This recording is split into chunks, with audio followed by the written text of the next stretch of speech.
Hello and welcome. I am Dr. Lukman Olushesi, your school doctor.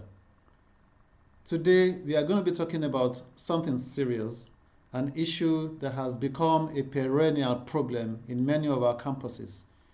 We will be discussing sexual harassment, how to recognize it, the steps to take when you are faced with sexual harassment on campus. The goal is to have a school environment where students can learn without fear or intimidation.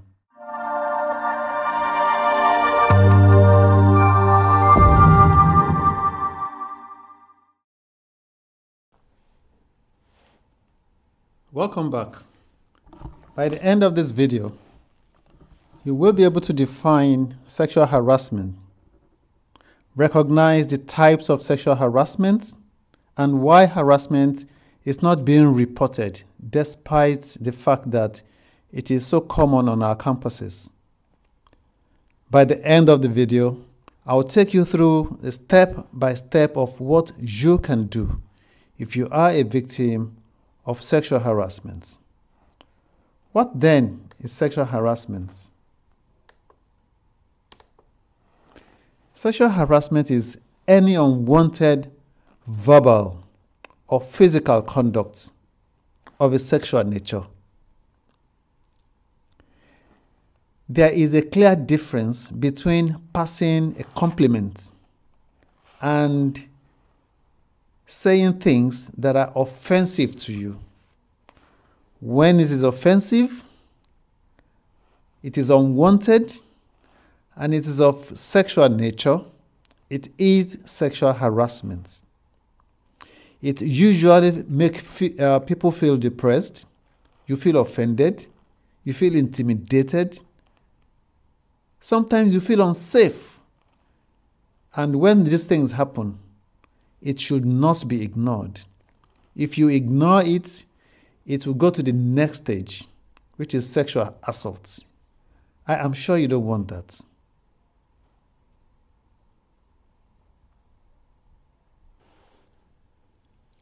We cannot emphasize this enough.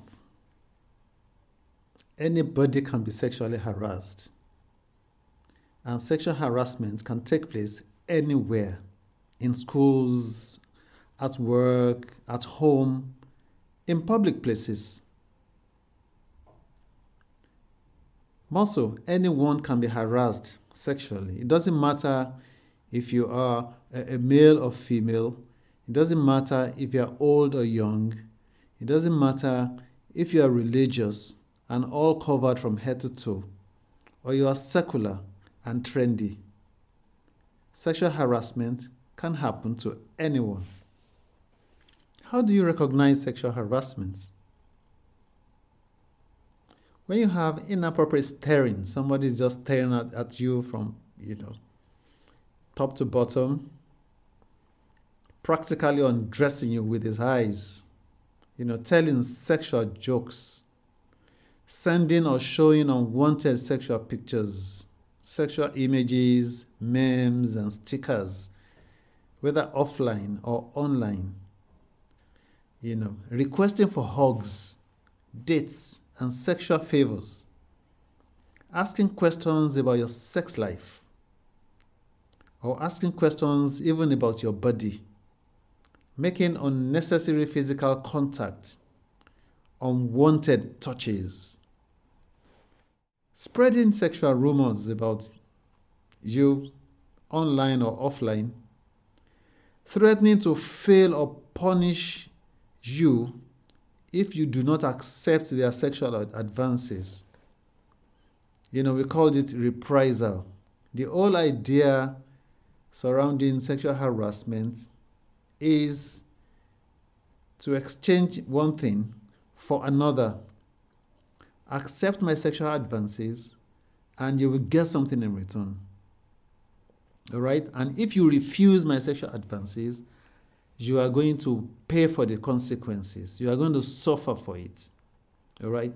Stalking, following you all over the place, making unwanted and unrequested visits, unwanted and annoying phone calls, sending text messages, sending emails, sending you letters, sending people to come and talk to you repeatedly. All this and more constitutes sexual harassment. As pervasive as sexual harassment is, as common as it is on campuses, only very, very few cases of sexual harassment are reported. Why? One, because a number of people believe that matters of sexual harassment are personal issues that should not be in public domain. So they would continue to endure, all the uncomfortable aspect of their harassment. The other thing is that a whole lot of students fear reprisal or fear of getting failed by the person, fear of getting unnecessarily punished by that person, because usually the issue of sexual harassment is a power play, using the power of authority, using the power of age, using the power of possessions to intimidate and force people who are disadvantaged, to accept their sexual advances. Some people would feel that the issue of harassment is not important enough to actually file any form of report, so they continue to endure. It is funny, but some people actually will not report the matter because they are protecting the perpetrator. The person who is harassing them may be a family member, the uncles, and the fear of, I don't want to scatter the family. They will continue to endure and endure until harassment becomes assault, until assaults become rape. Some people also believe that the school authority, even if you file any kind of report, the school would not do anything to help you. So they would rather continue to endure, right?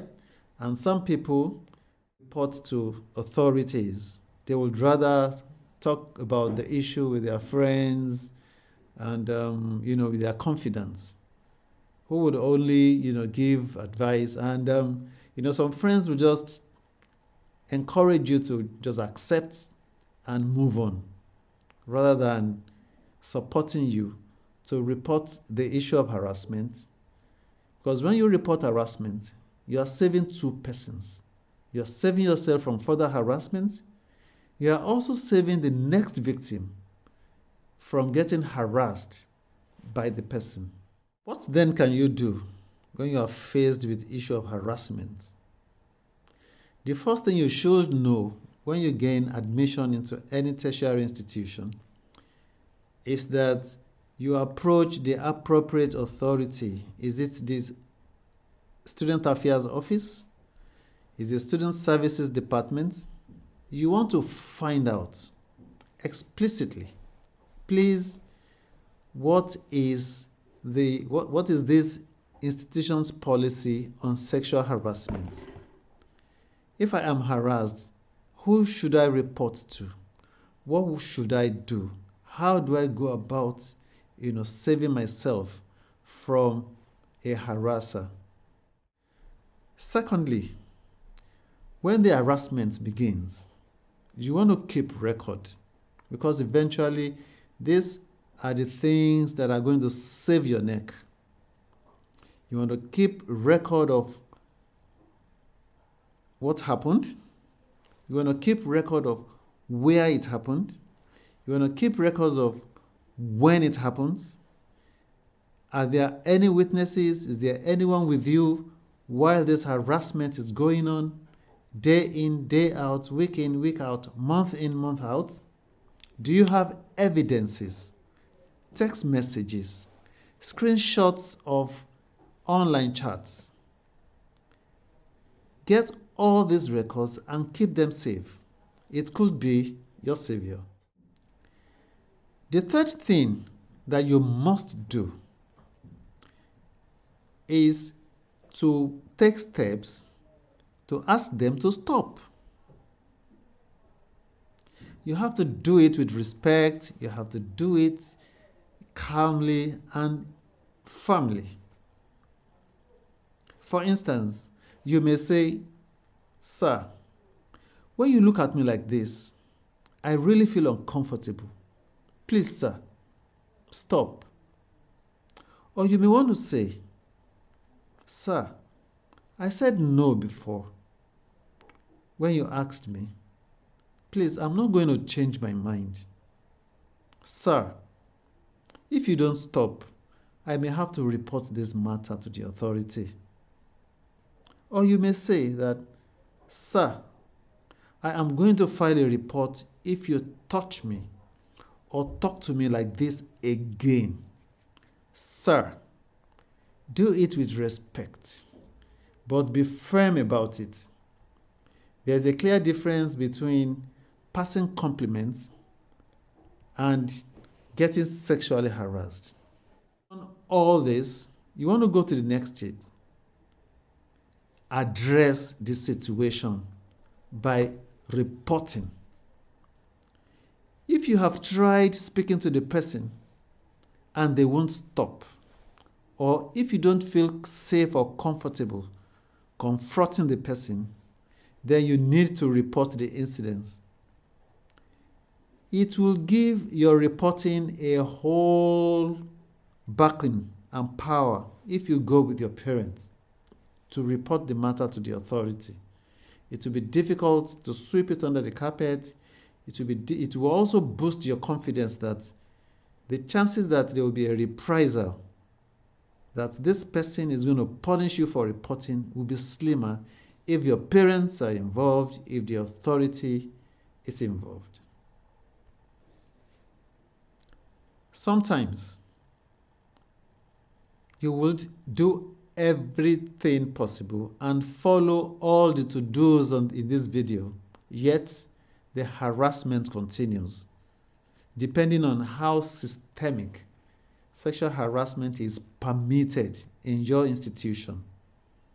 If that is the situation, change your school. You may have to change your school if you don't want to give in to these harassments. If everything else fails, you may need to consider changing your school. But before you take this step, you need to talk to a lot of people. Talk to the university or the college counselor.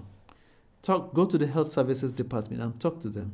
Go to the student affairs office and talk to them that despite you having reported this matter, the harassment has continued and it seems there's no headway and that you have to drop out of that school. In our next video, we'll be talking about sexual assault and rape. Thank you for listening.